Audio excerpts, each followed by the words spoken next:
गर्मजोशी से फिर से आपका स्वागत है हमारे अबंडेंट लाइफ टेलीविजन प्रोग्राम में। इस समय मेरे संदेश का शीर्षक है, तुम चिंता क्यों करते हो। ये सवाल तो यीशु ने पूछा था मत्ती अध्याय 6 वचन 28 में। तुम चिंता क्यों करते हो। यीशु ये सवाल अपने चेलों से पूछ रहे थे।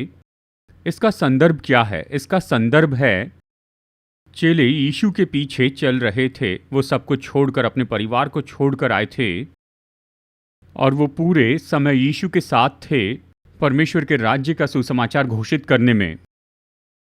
वो बहुत चिंतित थे अपने परिवार के बारे में, अपने बच्चों के बारे में। उन्होंने यीशु से पूछा, यीशु हम आपके पीछे चल रहे हैं, हम क्या खाएंगे और क्या पहनेंगे? हमारे बच्चों के बारे में क्या? हमारी जीविका के बारे में क्या? यीशु ने ये कहते हुए उत्तर दिया, तुम अपनी शारीरिक ज़रूरतों के बारे में क्यों चिंता करते हो मेरे पीछे चलते हुए। जब तुम सच में मेरे पीछे चलोगे तो तुम्हारा स्वर्गीय पिता तुम्हारी हर एक ज़रूरत पूरी करेंगे। ये तो बहुत अद्भुत सच्चाई है। इसे हर पास्टर, हर प्रचारक को प्रचार करना चाहिए। ये सूत्र इस तरह से है, सभी विश्वासी, सभी पास्टर्स, सभी प्रचारक, हम तो यीशु के पीछे चलते हैं और वही करते हैं जो वो हमें करने के लिए कहते हैं। जब हम वही करते हैं जो यीशु हमें करने के लिए कहते हैं, हमें कुछ भी मांगना नहीं पड़ेगा। स्वर्गीय पिता सारी बातों का प्रयोजन करेंगे। प्यारे दोस्तों, जैसे हम इस पर मनन करते हैं मसीह जीवन में, हालांकि यीशु ने कहा कि चिंता न करो, हम चिंता करते हैं हमारे मसीह जीवन में, हमारे बच्चों के बारे में या परिवार, नौकरी, व्यापार, भविष्य, नैतिकता का जीवन, समस्याएं और मुश्किलें और बंधन, हर तरह के मुद्दे जो हमेशा हम पर हमला करते रहते हैं, और इन सारी बातों के कारण हम चिंता करने लगते हैं। परमेश्वर के वचन के अनुसार ऐसे बहुत से विनाशकारी परिणाम होते हैं चिंता करने के। अपने मन में हमेशा चिंता करते रहते हैं। ऐसे तो बहुत से हैं, लेकिन चलिए इनमें से कुछ मैं आपको बताता हूँ। मत्ती अध्याय 6 वचन 27 में यीशु ने कहा, तुम में कौन है जो चिंता करके अपनी आयु में एक घड़ी भी बढ़ा सकता है। यीशु यहाँ क्या कह रहे हैं? चिंता करने से हम अपनी आशीषों को नहीं बढ़ा सकते हैं। चिंता करने से हम अपनी समस्याओं को रोक नहीं सकते हैं, और चिंता करने से हम अपने अलग अलग बंधनों से आज़ाद नहीं हो सकते हैं। शायद मसीह जीवन में हम इनमें से होकर जा रहे हैं। तो सीधा यीशु कह रहे हैं, चिंता करने से कुछ नहीं मिलता है, ये समय बर्बाद करना है। निश्चय ही बहुत ही विनाशकारी परिणाम होते हैं चिंता करने के या चिंतित रहने के। ये पाया जाता है नीति वचन 12 वचन 25 में। उदास मन दब जाता है, यानी चिंता से निराशा आती है। अगर आप साइकोलॉजिस्ट के पास जाएं, यहाँ तक कि साइकेट्रिस्ट के पास, वो भी यही कहेंगे। बहुत से साइकोलॉजिकल और साइकेट्रिस्ट प्रॉब्लम तो केवल चिंता के कारण ही आते हैं, डर और निराशा के कारण। और ये सारी बातें हमें ले जाती हैं, जैसे वचन में कई साल पहले कहाँ, निराशा में ले जाती है। साइकेट्रिस्ट भी हमें यही बात कहते हैं। इस सब का संबंध हमारे मन से है। जब मन पर बम्बार्डिंग होती है निराशा और दबाव की, और जब ये चिंताओं से भर जाता है, जब ये चिंताओं से भरता है, जब ये सहने से बाहर दुख और शोक से भर जाता है, तो मन दबने लगता है। अवश्य ही मेडिकली रूप में कहा जाता है, हमारे दिमाग में कुछ केमिकल बदलाव होते हैं और इसी के कारण निराशा और दूसरी बातें आती हैं, साइकोलॉजिकल प्रॉब्लम या साइकेट्री प्रॉब्लम। ये सच है। तो हम क्या कह रहे हैं दोस्तों? सावधान रहिए, अपने मन पर बहुत ज़्यादा दबाव न डालें, बहुत ज़्यादा न सोचें, ज़्यादा चिंतित न हो, बहुत ज़्यादा चिंता न करें। थोड़ी बहुत तो ठीक है, क्योंकि जीवन तो ऐसे ही चलता है, लेकिन ज़्यादा चिंता करना, ज़्यादा तनाव लेना, जब मन केवल उसी से भर जाता है, चिंता और चिंतित होने से, दुख और शोक से, तो ये उस व्यक्ति को निराशा में ले जाता है। देखिए, हम सब जानते हैं प्यारे दोस्तों, जब कोई व्यक्ति निराशा में चला जाता है, केमिकल डिप्रेशन में जाता है, तो उस व्यक्ति को उससे बाहर निकालना बहुत मुश्किल होता है। डॉक्टर इनके लिए बहुत सी दवाइयाँ लिख कर देते हैं, वो केवल इसे दबाते हैं, ये उसे दूर नहीं करता। मैं परमेश्वर के वचन से आपको यहाँ पर कुछ सिद्धांत बताऊंगा, कैसे हम बच सकते हैं बाइबल के अनुसार हमारी चिंताओं से और चिंतित होने से, हमारे दुखों और हमारे शोक से। इस संदेश को गौर से सुनिए। अभी मैं आपको बता रहा हूँ कि चिंता करने से आप निराशा में जाते हैं, साइकोलॉजिकल साइकेट्रिक समस्या में।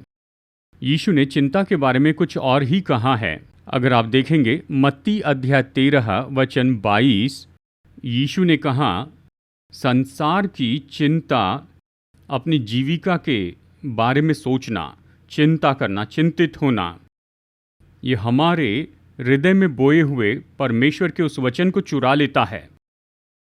ये तो बीज बोने वाले का दृष्टांत है। ये मत्ती 13 में पाया जाता है, आप इसे देख सकते हैं। देखिए, यही तो होता है, इस संसार की चिंता करना, चिंतित होना। हम चर्च में तो आते हैं, अच्छा संदेश और उपदेश सुनते हैं, परमेश्वर का वचन, और घर जाते हैं। क्या होता है, चिंता हावी हो जाती है और वो चिंता परमेश्वर का वचन चुरा लेती है। वो तो जड़ पकड़ती है या फलवंत हो जाती है हमारे जीवन में। ये तो हमेशा होता है।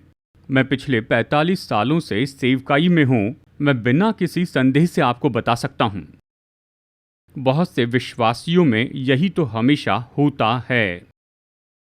हम परमेश्वर का वचन सुनते हैं, लेकिन जब हम घर जाते हैं तो क्या करते हैं, कोई परवाह नहीं करता कि सोचे कि क्या कहा गया था। शायद कुछ ही लोग सोचते हैं, क्या हो रहा है, संसार की चिंता ये चुरा लेता है परमेश्वर के राज्य का वचन जो उसके लोगों के हृदय में बोया गया है।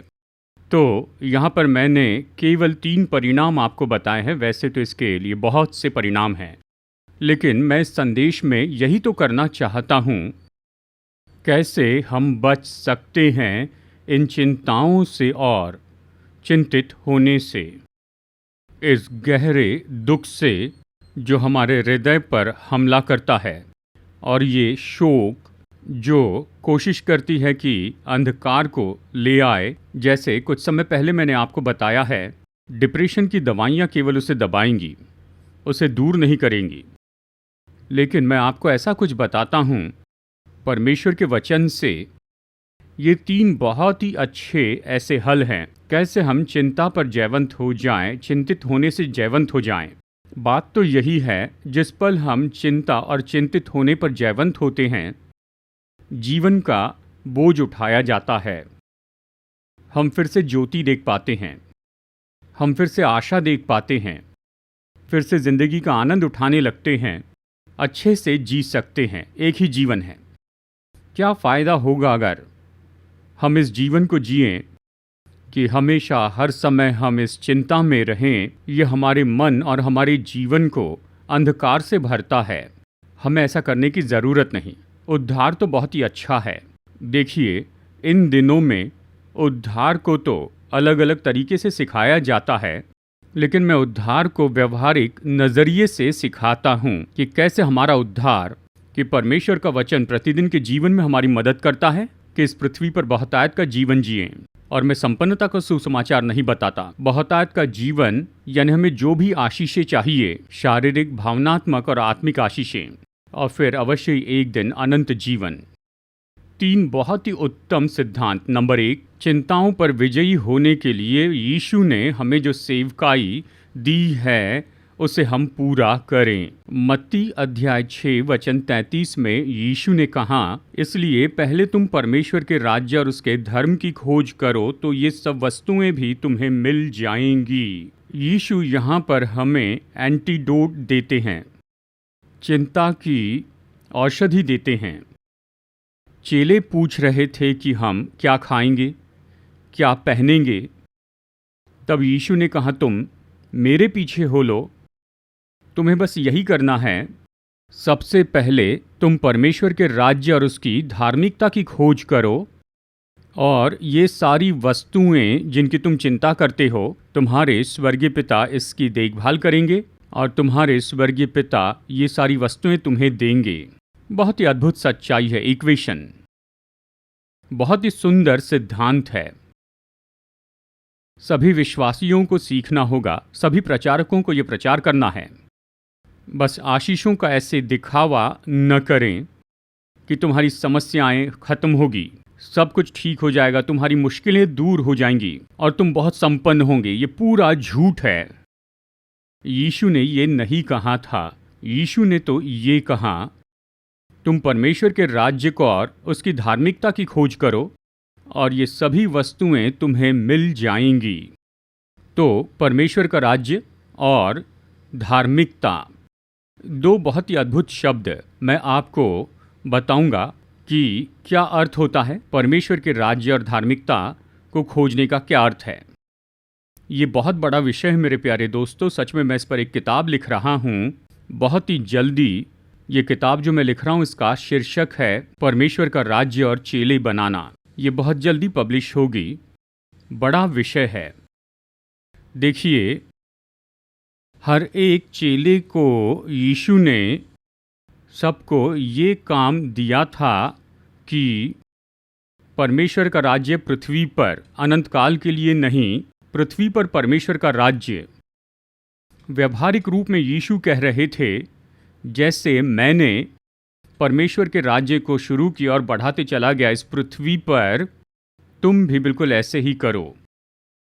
तुम परमेश्वर के राज्य को पृथ्वी पर फैलाओ उन सारी अलग अलग सेवकाइयों के द्वारा जो मैं तुम्हें देता हूँ। मैं तुम्हें देता हूँ ये 5 बातें। इसे लिख लीजिए। नंबर 1, ये तो परमेश्वर के राज्य का सुसमाचार पृथ्वी पर प्रचार करना है, उन्हें जिन्होंने अब तक उद्धार नहीं पाया है और उन्हें भी जो उद्धार पाए हैं, परमेश्वर के राज्य का सुसमाचार बताएं। ये अद्भुत सिद्धांत है। ये नंबर 1 है। नंबर 2, यीशु ने मत्ती अध्याय 28 में वचन 20 में कहा, उन्हें सब बातें जो मैंने तुम्हें आज्ञा दी है मानना सिखाओ। ये परमेश्वर के राज्य की धार्मिकता है। ये परमेश्वर के राज्य की व्यवस्था है। तो ये धार्मिकता क्या है जिसके बारे में यीशु बता रहे हैं?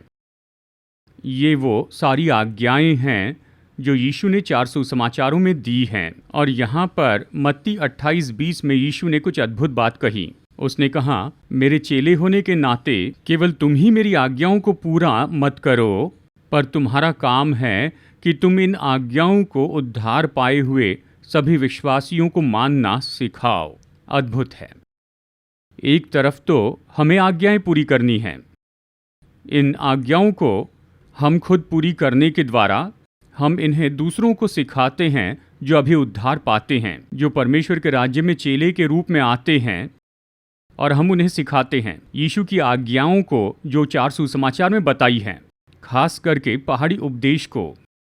बस यही, जब हम इसका अनुकरण करके सिखाते हैं, जो कि हमारा काम है, तो आपका स्वर्गीय पिता आपको सब कुछ देगा। और फिर यीशु ने कुछ और करने के लिए कहा, सारी जाति के लोगों को चेला बनाओ। दोस्तों, मैं आपको बता देता हूँ, यीशु ईसाइयों में दिलचस्पी नहीं लेते हैं। वो केवल चेले बनाने में दिलचस्पी लेते हैं। वो केवल चेलों में दिलचस्पी लेते हैं। चेला कौन है? कुछ ही शब्दों में बहुत सरल है। यीशु का चेला तो वो व्यक्ति है, नंबर 1, जो यीशु के जैसे जीता है और जो यीशु के जैसे लोगों की सेवा करता है। बस यही। यीशु हमेशा चेलों को ही देखते हैं इन 2 एंगल्स से। यीशु की जीवन शैली और फिर जैसे यीशु ने लोगों की सेवा की 3.5 साल तक, शारीरिक, भावनात्मक और आत्मिक रीति से, कैसे यीशु ने लोगों की ज़रूरतें पूरी की, केवल चर्च के अंदर नहीं पर खास करके चर्च के बाहर। कौन इसे करता है? चेले बनाना तो मानो खिड़की से बाहर चला गया है। दोस्तों, मैं आपको ये फिर से बताता हूँ, यीशु मसीह लोगों में दिलचस्पी नहीं लेते हैं। उसने कहा, पिता और पुत्र और पवित्र आत्मा के नाम में सभी जातियों के लोगों को चेला बनाओ, उन्हें यीशु के जैसे बनाओ जब हम अपने जीवन के द्वारा, अपनी शिक्षाओं के द्वारा सभी मसीह लोगों को सच्चे चेले बनाते, जैसे हम सेवकाई पूरी करते हैं, तो आपके स्वर्गीय पिता आपको ये सारी वस्तुएं देंगे। ये तो बहुत अद्भुत है। और यीशु ने दो और बातें कही, लोगों को आशीष दो, चर्च में लोगों को आशीष दो और बाहर संसार के लोगों को आशीष दो। इन दिनों में बहुत सी आशीषों की सभाओं का आयोजन किया जाता है। मैं उन्हें अलग रखना चाहता हूँ क्योंकि मैं एक व्यवहारिक व्यक्ति हूँ। विश्वासी के नाते यदि कोई बीमार है तो उसे अस्पताल ले जाएं, उपचार करवाने में आप उनकी मदद करें और अवश्य ही, और हम उनके जल्दी ठीक होने के लिए प्रार्थना करेंगे, क्योंकि परमेश्वर ही किसी न किसी जरिए से आशीष देते हैं। ये चेले बनाना है। और यीशु ने एक और बात कही, गरीबों की मदद करो, ज़रूरतमंदों की मदद करो। यीशु ने बिल्कुल यही तो किया था। उसने एक समय 4000 को भोजन दिया, तो दूसरी बार 5000 को भोजन दिया। तो यही तो सार है जो मायने रखता है। यही मुख्य है कि परमेश्वर के राज्य और उसकी धार्मिकता की खोज करने का अर्थ क्या है। जब हम अपने मसीह जीवन में इस सेवकाई को पूरी करते हैं, कुछ हद तक पूरी करते, तो प्रतिज्ञा है जो यीशु ने स्वयं की है, तुम्हारे स्वर्गीय पिता तुम्हारी हर एक ज़रूरत पूरी करेंगे। और ऐसा करने के द्वारा बात तो ये है, आपकी चिंताएं दूर होंगी, चिंतित होना दूर होगा। अद्भुत है। दूसरी बात है, अपना बोझ यीशु पर डाल दे। मैं आपके लिए पढ़ रहा हूँ, पहला पत्रस अध्याय 5 वचन 7। अपनी सारी चिंता उसी पर डाल दो क्योंकि उसको तुम्हारा ध्यान है। ग्रीक में चिंता शब्द है मलाए। इसका अर्थ है परमेश्वर आपके बारे में सोच रहे हैं। अद्भुत है। वो उन सारी बातों के बारे में सोचते हैं जिनके बारे में हम चिंता करते हैं। वो उन सारी बातों के बारे में कह रहे हैं जिनके बारे में हम चिंतित होते हैं। दूसरे शब्दों में, परमेश्वर हमारी समस्याओं पर काम कर रहे हैं। यीशु हमारी मुश्किलों पर काम कर रहे हैं। यीशु उन सारी बातों पर काम कर रहे हैं जिसके कारण हम चिंतित होते हैं और चिंता करते हैं। तो शिक्षा यही है कि अपना बोझ प्रभु यीशु पर डाल दे। इसका असल में अर्थ है कि अपने बोझ को यीशु के ऊपर ट्रांसफ़र कर दे। हम इसे कैसे करेंगे? नंबर 1, हम अपने सारे बोझ को यीशु पर डाल देते हैं प्रार्थना के द्वारा। इसे कीजिए। हर एक प्रार्थना में यीशु से कहिए, मैं जो भी बोझ लेकर चल रहा हूँ, मैं जिन समस्याओं का सामना कर रहा हूँ, मैं उन्हें तुम पर डाल देता हूँ, क्योंकि आप मेरे परमेश्वर, मेरे उद्धारक हैं। आप उनसे निपट लेंगे। तो मैं ये बोझ लेकर चलना नहीं चाहता, मैं इसे आपको देना चाहता हूँ, क्योंकि आप इन बोझ के बारे में सोच रहे हैं। इसलिए मैं जानता हूँ बहुत ही जल्दी आप इन्हें हल करेंगे प्रार्थना के द्वारा। इस अद्भुत वचन को सुनिए, फिलिपियों अध्याय 4 वचन 6 और 7। किसी बात की चिंता मत करो, परंतु हर एक बात में तुम्हारे निवेदन, प्रार्थना और विनती के द्वारा धन्यवाद के साथ परमेश्वर के सम्मुख उपस्थित किए जाएं। तब परमेश्वर की शांति जो सारी समझ से परे है, तुम्हारे हृदय और तुम्हारे विचारों को मसीह यीशु में सुरक्षित रखेंगी। किसी बात की चिंता मत करो, पर प्रार्थना में अपना बोझ यीशु पर डाल दे। बस उसे ट्रांसफ़र करे। इसे कैसे करेंगे? विश्वास में और भरोसे में। जितना ज़्यादा यीशु पर भरोसा करेंगे, उतना ज़्यादा हम इसे यीशु पर डाल सकेंगे। वो इससे निपट लेंगे, वो इन्हें हल करेंगे, वो हमारी ज़रूरत पूरी करेंगे, हमें जो आशीष चाहिए वो सब हमें देंगे। तो इन्हें यीशु पर डाल दे, उस पर भरोसा करने के द्वारा। और मैं निश्चय प्रभावित होता हूँ इन वचनों से जो कहते हैं, वो शांति जो तुम्हारी सारी समझ से परे है।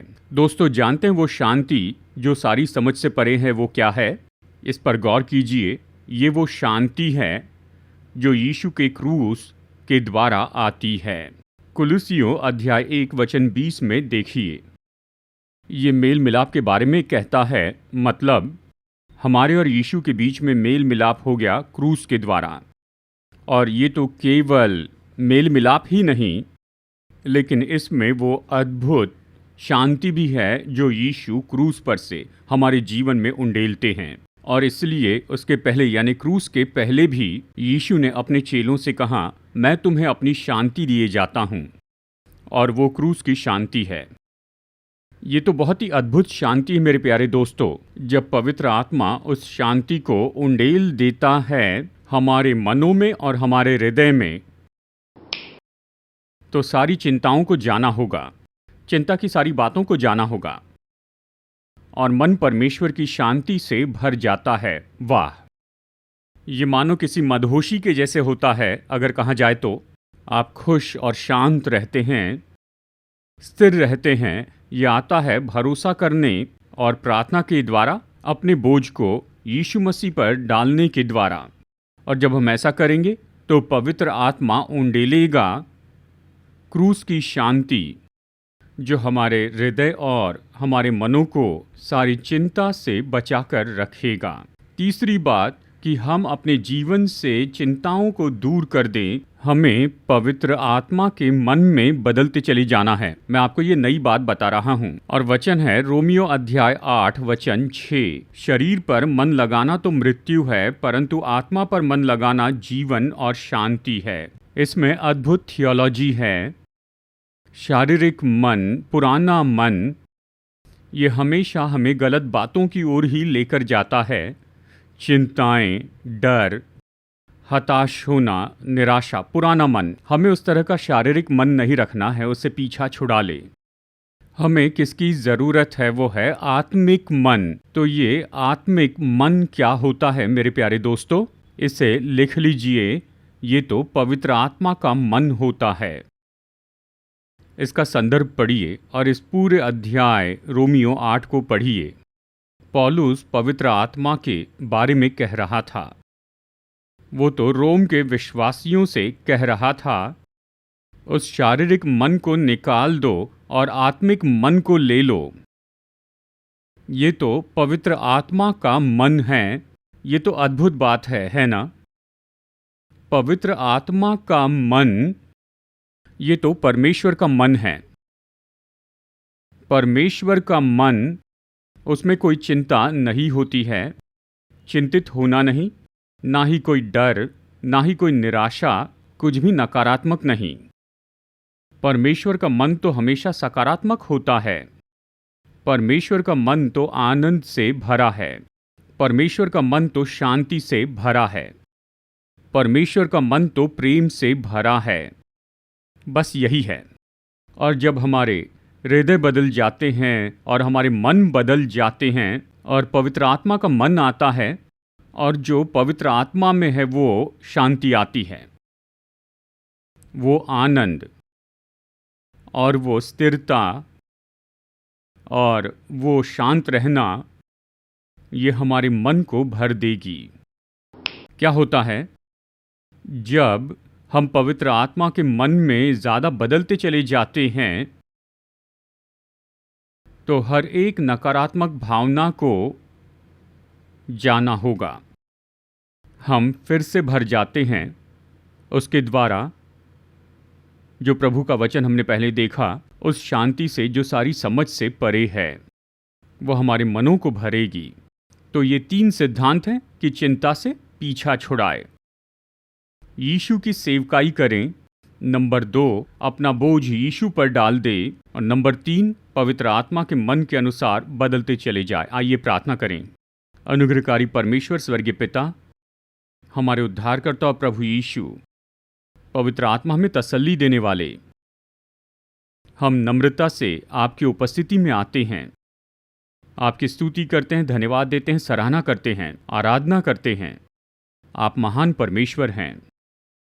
पवित्र बाइबल के लिए आपका धन्यवाद। ये उन हर एक मुद्दों के बारे में बताती है जिनसे हम आपकी संतान होकर जाती हैं। प्रभु, मैं इन सभी लोगों के लिए प्रार्थना करता हूं जिन्होंने अभी आपका संदेश सुना, और जो लोग अभी चिंता से जा रहे हैं, चिंतित हैं, दुखी हैं और शोक में हैं।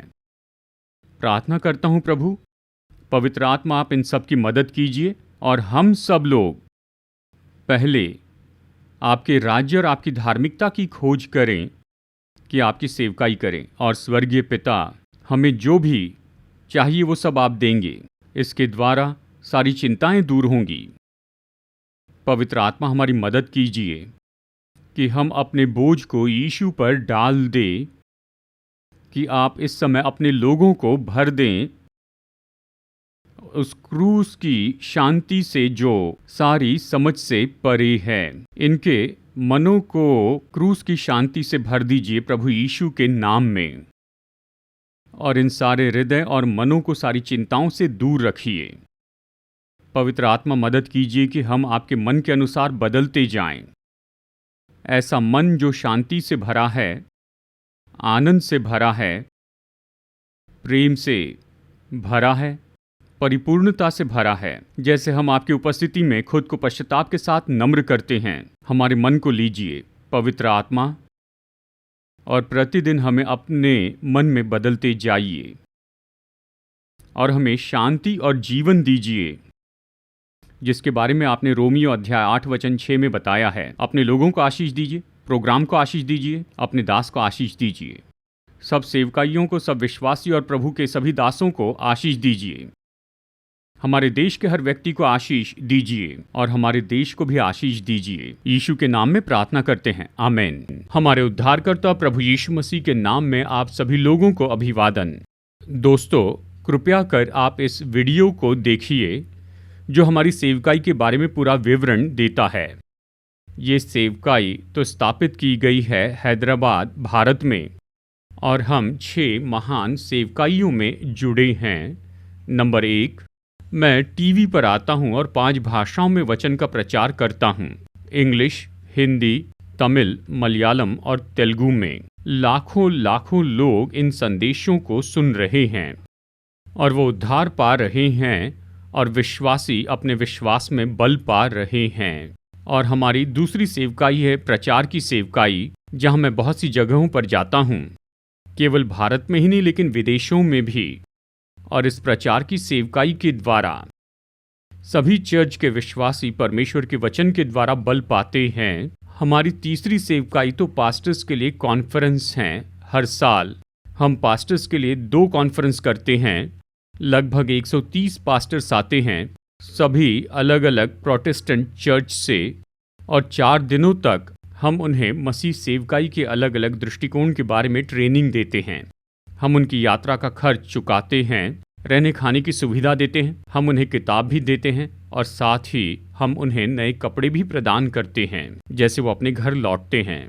और चौथी सेवकाई है एमोरी मिशन हॉस्पिटल, जिसके द्वारा हम अद्भुत सेवकाई कर रहे हैं। ऑर्थोपेडिक में, गायनेकोलॉजी और ऑब्स्टेट्रिक्स में बहुत से गरीबों की सेवा करते हैं। हर महीने हजारों गरीब ऐसे मरीज पा रहे हैं बहुत ही उत्तम मेडिकल सहायता इस एमोरी हॉस्पिटल द्वारा। नंबर 5, हमारे 3 अच्छे चर्च हैं जिनके द्वारा हम अच्छी सेवकाई कर रहे हैं और बहुत से लोग अपना जीवन प्रभु को दे रहे हैं। और इन चर्च में प्रभु का वचन प्रचार किया जाता है। ये इन्हें बल देता है और इनकी मदद करता है कि अपने आत्मिक जीवन में बढ़ते जाएं। और हर महीने हम कुछ गरीब परिवारों को ऐसे ही चुनकर उन्हें देते हैं चावल, दाल और दूसरे अनाज। कृपया हमारी सेवकाई के लिए प्रार्थना कीजिए।